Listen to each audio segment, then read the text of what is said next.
First of all, welcome to 2024. In this video, we're going to have a little bit of a look forward, some predictions, what's coming in WordPress, and just some of the things that I think we need to look out for during the next 12 months. And that'll be a bit of fun at the end of this, December next year, to kind of take a little look back and see how far off or on base we were with any of these predictions. But before I go into anything, I want to put the question out to you. What do you see happening in 2024? Let me have your feedback in the comment section and we can compare notes and see what you think, what I think, and then at the end of the year, what exactly happens. Now, at the time of releasing this, we're on WordPress 6.4, but 6.5, 6, and 7 are due to be released during 2024. And the tentative dates are March, July, and November. Whether that actually happens, looking historically at what happened in 23 and 22, chances are these things are going to get pushed over. But those are the three key dates that we have. But what exactly do we expect to see from those three dates? What are the significant things we can expect to see when it comes to moving forward with WordPress in 24? Now, before we take a look forward, let's take a quick look back to the end of 2023 and what didn't make it into the 6.4 release. Predominantly the typography options. We don't really have any control over typography. That's pushed over to 6.5, which is apparently going to come out around March. Again, whether this happens, we don't really know. Fingers crossed it does because, well, typography is a key part of any kind of design and having that missing for so long is a little bit of a disappointment. So fingers crossed we will get to see that. So that's what's missing that should have been already in there. But what can we expect to see during 2024 that's, well, new? Well, first of all, one of the biggest areas they're looking at is collaboration. Currently, if you work on a post and someone else wants to access that post, well, you either push them out and you start working. You kind of get the idea. It's a little bit frustrating and a little bit old hat. Lots of new features are coming from a collaborative point of view. If you consider using something like, Google Docs, where you can easily kind of have multiple users working on documentation, this is what we should expect to see, or at least some aspects of what we should expect to see in 24 with the collaborative element that's coming into WordPress. For me personally, I don't really have much of a use for this because I tend to sort of operate on my own websites myself, the same with most of my clients. But if you are working in a more collaborative environment, it is going to make it easier to have the ability to do this inside WordPress as opposed to having to rely upon Google Docs or some of those kinds of tools and then push that over to the site itself. So that is something that's interesting and useful, but I do kind of question how important that is for lots of use cases. But this is what we're going to expect to see in 2024. Now, alongside that opens up some other things that we need to take into consideration, like publication workflows, improved post revisions, because currently post revisions are pretty limited. When you update something, you get a revision, there's an autosave, a revision, you kind of get the idea, and you can roll back. It's not really that nice a kind of workflow, because if something goes wrong and you want to check what's happened between your two different variations, if you're using anything above just basic plain old text and copy, it makes it a little bit more difficult to make those comparisons to see exactly what's going on. So anything that's going to improve this, I think is going to be a good thing. Then we're going to have updating the media and asset library. This is something, again, inside WordPress that has been left for so long that we rely upon additional tools like Happy Files and so on to make just managing media and assets and things a lot easier. So again, I would love to see what's actually happening with this in 2024. And if we do actually get to see any of this, this will come on to the revamp of the admin interface, which I'll talk about a little later. Then we've got the search and command prompt. So another thing that we want to take a look at is opening up speech-based search. Now, this is something that I think websites will need to employ a lot more moving forward, but this isn't something that's specific to WordPress. I think in general, we need to be taking a look at that because a lot more people are using devices like phones and so on, and they just want the ability to be able to say what they want and then search for it. It's an inevitable future, I think. Now, the next thing I want to talk about is the proposed redesign when it comes to the admin interface. Now, if you know me, you'll know that I've created quite a few different ways to be able to customize the admin interface. And this is something that has been left for so long when it comes to WordPress. And if you are using something like full site editing and you're working with Gutenberg, you'll know that there's such a disconnect between the legacy that we're used to with posts and pages and media assets and all those kinds of things, then full site editing, and then Gutenberg, the block editor. They all feel just a little bit separate to each other. So the new update that we should expect to see should bring something a little bit more cohesive. My fear is that even if we do see this, it's going to be very similar to what we've experienced with full site editing, with Gutenberg. It's going to be drawn out, long-winded. There's going to be legacy components left all over the place until we see the final version, which may ultimately take multiple years to roll out. I hope I'm wrong on this front, but WordPress historically has been very, very slow. Now, this is something that shouldn't have such a big impact as the things we've seen from things like full site editing, the block editor, and so on, because this is more visual and functionality changes inside the dashboard. We don't necessarily need to see a lot of new features. We just need to see things being brought together in a more cohesive fashion, expanding what you can do with media and assets. And this can be done so easily. There's so many great plugins out there that have no impact upon the database, but have a massive impact upon the user experience in the dashboard of WordPress. And I would, for one, would love to see a more cohesive dashboard being brought in. If we could open this up and make it even more advanced, where you could have different style dashboards for different types of kind of use cases. So a blogger versus a WooCommerce store versus, a sort of multi-collaborative interface. That would be fantastic. But that could be phase 2 of the dashboard.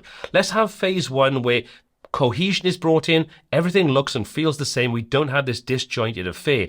This is terrible, even if you're a user of WordPress and have been for a long time. But imagine being a new user, logging in and seeing one type of dashboard, then you go to create something with Gutenberg and it's different. You want to delve into full site editing, it's different again.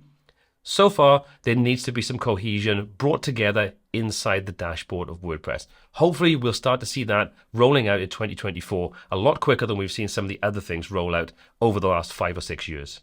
Now, moving away from specifically WordPress, we need to talk about AI, because I think AI in 2024, when it comes to web design, is going to have a massive impact. Now, I'm not talking about people losing their jobs left, right, and center. We already have that scaremongering going on, and there will be some of that.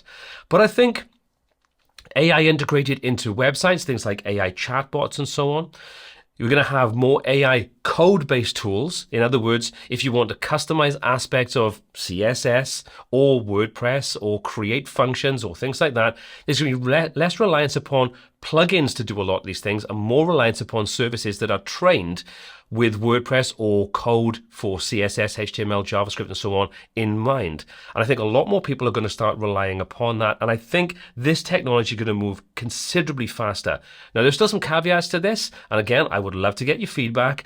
There is still the need to understand at least a basic understanding of the code that's going on. Security is always going to be a concern when it comes to just relying upon AI to create this code with no understanding on what's going on. So there's something that we need to take into consideration, but I do see this area growing. The same goes when it comes to images, content, written content, blog content, those kinds of things. Also, search is going to change. Not only search on your site, but search on the web in general. I think the days of Google being the Google that we know are numbered. I think we're going to start seeing more searches being based upon AI, because if you've ever used this, you'll know the results you get back are better, more consistent, they're less orientated based upon how much money is being paid to have ads pushing everything up the listing, and this is giving a better experience for you and I. And I think this is only going to grow. Will it change and become something that's been bastardized and we will start to see more adverts and things in there? Inevitably. At the end of the day, companies like Microsoft and Google and so on, they ultimately need and want to make billions and billions of dollars in revenue, and advertising is still their biggest area. We're going to see a divergence, though, I think, of these different technologies. It's exciting, and I would love to see where it goes. Now, unless you've had your head under a rock for the last year or two, you'll know that accessibility is getting more and more important when it comes to websites. The fact that this is going to be a legal requirement with certain types of business websites and so on in various different parts of the world, which will, much the same as we've seen with cookies and so on, and GDPR and their relative kind of like related services in other countries, we're going to see this become massive. Personally, I don't like the fact that we're going to be enforced to actually make sites accessible, or you could get fined. At this point in time, it's not going to have a massive impact upon small businesses, individuals, and so on, but I think that's only a matter of time. Accessibility, absolutely is very, very important. But I think when the law steps in, they come in with a sledgehammer to crack a very small nut. All you got to do is take a look at what we've seen with the cookie directive and how intrusive and annoying that is. And there's so many better ways that could have been handled. And I think when it comes to accessibility of websites, we're going to see a very similar affair moving forward. Maybe not necessarily in 2024, but moving beyond that, we are going to see this becoming a bit of a nightmare for a lot of use cases and a lot of people that don't necessarily understand how this should be implemented or where this should be implemented. And I do see the same as we see with GDPR and all those kinds of things. So much A, misinformation, but two, so much confusion being applied. So hopefully this will be something that will be rolled out in a sensible, logical fashion, but history dictates that probably won't be the case. But again, let me know your thoughts on this. Do you agree that it should be a legal requirement, or do you think it should be something that's a requirement but not by law? Let me know your thoughts in the comment section down below. Now, going back to WordPress for a moment, I think we're going to see in 2024 a bigger divide between the different types of designers we see. What am I talking about? Well, I'm talking about things like full-site editing, I'm talking about classic themes, I'm talking about page builders. I think the divide between those three areas is going to expand. Currently, full-site editing themes are still pretty minimal in their numbers and their take-up. That is going to grow. I think as we see patterns and so on, and all the kind of things that are coming into Gutenberg over the next year, I do see that growing for the right kind of market. It's not for everybody, but I do see that growing. And I see the same thing going when it comes to classic themes. I think there's going to be a big divide between your full-site editing users, your classic theme users that don't want to go down that full-site editing because they don't like the experience, because of what I've said earlier, the whole disjointed side of things, the lack of intuitiveness about the actual overall use of it. That needs to improve considerably. I also see the same thing coming when it comes to your page builders, things like Bricks Builder, Elementor, Breakdance, and so on. I think this is where you're going to see a bigger divide upon the different types of people that want to create different types of websites. But again, let me know your thoughts in the comments. Now, this one might be a bit of a controversial one, but I do think this is something that we are going to see. And that is, I think Elementor, specifically Pro, not necessarily the free version, is going to start to lose market share in 2024. Now, you're probably saying, well, why do I think that? Surely it's the biggest page builder, powers around 22% of all websites right now. Let me tell you a couple of reasons why. First of all, one of the things that people say is, or historically said, is Elementor is easier to use than the likes of Bricks and so on. Why is that? Well, predominantly because they was using the columns and the rows and sort of the legacy way of laying things out. Now, because things are moving over to the container, which we're talking about Flexbox and also CSS Grid, the simplicity aspect, I think, that you historically had with Elementor, and that created the gap between these supposed pro-level page builders like Bricks and Oxygen and so on, that gap is becoming smaller because the fundamental ways in which you will design pages is going to be pretty much the same across the board. Yes, some will have more advanced features, some will have less advanced features, but the fundamental building blocks are going to be the same. It's going to be Flexbox and or CSS Grid. And that in itself will create some level of confusion in newer users that are coming on board because it isn't as easy to get your head around as the old legacy way of creating your simple columns, containers, and so on. That is going to be leveling the playing field a little bit. And I think once you do that, you'll see that there will be a slight dip. Like I said, not massive, but you'll see a slight dip in the market share that Elementor, specifically Elementor Pro, will have because the playing field will level out. Now, there's some other things that I think as well when it comes to this. First of all, if, like me, you create training material for YouTube, you can't help but have noticed over the last 12 months that the average view, and I'm not talking about just on my channel, I'm talking across the board of channels with many, many more subscribers than me, videos that would have previously gone into the tens, maybe the hundreds of thousands, are not getting those views at all. Now, this is obviously indicative of the fact that less people need to see these kinds of videos, and it's a slightly saturated market, and predominantly these videos are based around Elementor. So if there are less people watching it, then there's obviously, in my opinion at least, less people that need this information and less people that are actually adopting Elementor to move forward.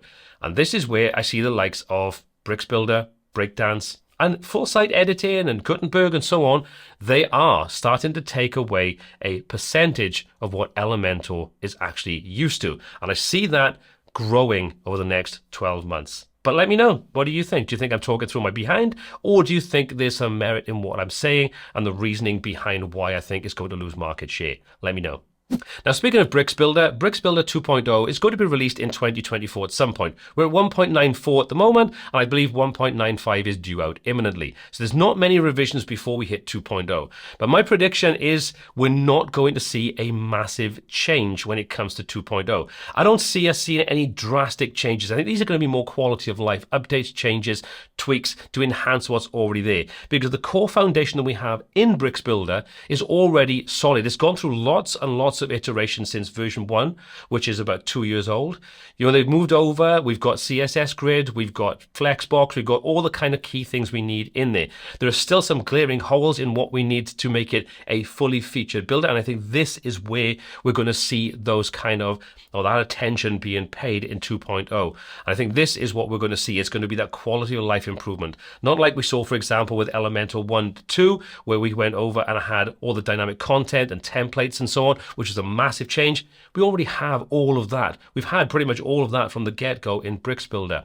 We have great dynamic data control working with a multitude of different tools. So I don't really see that we have a massive gap of something that could go, boom, this is now 2.0 and this is amazing. I think it's going to be iterative quality of life that will just make it an even better builder. But those are some of my predictions, my thoughts, and what I see happening in 2024 in WordPress, web design, Elementor, Bricks Builder, those kinds of things. So please do let me have your thoughts and feelings in the comment section down below. If you agree, disagree, have a totally different opinion, let me know. Let me have your opinions because I would love to know. As always, all applicable links are in the description. My name is Paul C. This is WPTuts. Until next time, take care.